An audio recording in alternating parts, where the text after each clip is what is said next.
What's going on, my friends? Welcome to Simchal Fitness here, and today we'll be going over the long overdue video of MyFitness Pal. And somebody says, hey, Simchal, you don't need to be walking around with a calculator and notepad these days. We got something called calorie counters. And there it is, MyFitness Pal.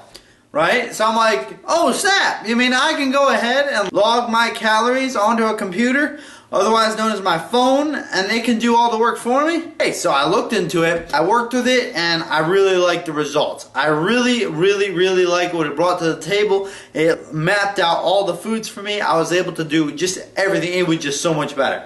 So long and short of this review is, if you don't have MyFitnessPal already and are trying to lose weight or get in shape or a certain fitness goal, go ahead and download that app. You won't regret it. It's free. Okay? So now that you've downloaded that app, it's going to ask you a couple of questions. It's going to ask you your height, your weight, your activity level, your age, and your goal. Okay? And it's going to take all those numbers and it's going to come up with a general calorie count, calories per day that you should be consuming. So for me, you see over there, it's 3,000 calories per day. Now I'm going to actually draw a split screen right here. So right here, boom, right? And now you can see what I'm typing. So let's go ahead. Let's go to my diary. That's the first thing you want to do. Let's go to my diary. Now let's say you go to breakfast, because that's the first meal you have for the day. Okay, now let's say the first meal you have for the day is an omelet. Okay, so let's say an omelet. So we go over to the search bar, type in omelet. Let's say it's a 3-egg omelet. So 3-egg omelet.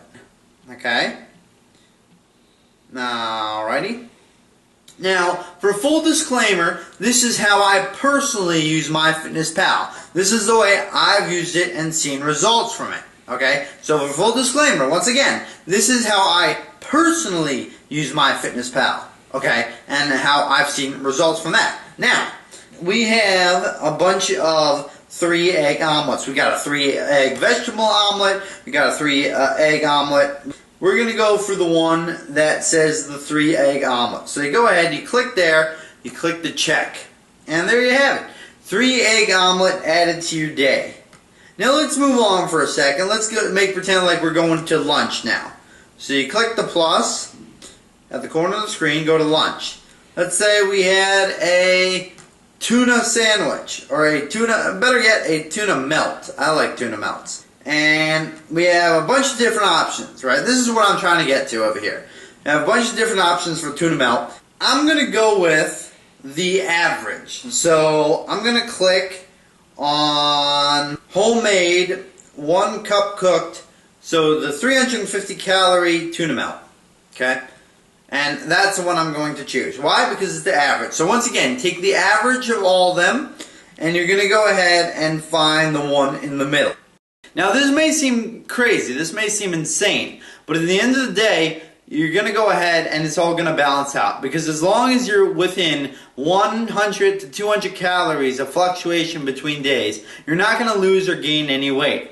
So in other words, what I'm trying to say is your body is not necessarily in any way a scientific calculating machine. So go ahead and find the average, and that's what you're going to do. You're going to log that in, and for every single time you come back to it, it'll be hidden in memory.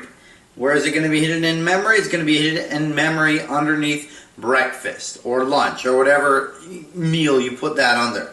And that's the way I counted my calories for about 3 months. And that's how I lost 15 pounds and by all measures got in shape. Now there is one gripe I do have about MyFitnessPal. And that is the fact that it does not take into account your body fat percentage. And any of you who watch my channel enough know that I'm crazy about body fat percentage. Body fat percentage means everything, because it means the amount of muscle you have versus the amount of fat you have. More muscle burns more calories. The more muscle you have, the more calories you need. MyFitnessPal does not take this into account, not at all. So therefore, it may quote you a different caloric intake for the day. So if you're a beginner, just go with what MyFitnessPal says. But if you're an intermediary or an advanced and you know what kind of calories you need, there's a way you can change the amount of the estimation it has given you. You can do this by going over to the drop-down menu by the side, okay, and going down to goals. Goals, you'll see everything laid out for you, and you can change each one, whether it be weight, current weight, fitness goal, activity level, calories consumed, most importantly, as well as the breakdown of macronutrients. I hope this is helpful because, for me personally, it quoted me to have 2,300 calories. I need 3,000 calories for my day. Okay, so I was able to make these adjustments accordingly so I can make the most gains possible. Once again, if you're an intermediary, don't worry. Now we come to my favorite feature on the application. You get anything, processed foods. Here I have a box of oatmeal. Go ahead and on the application, you want to add to diary and click barcode, right?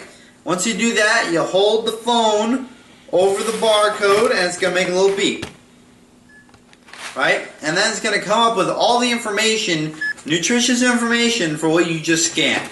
I think this is most useful in this application.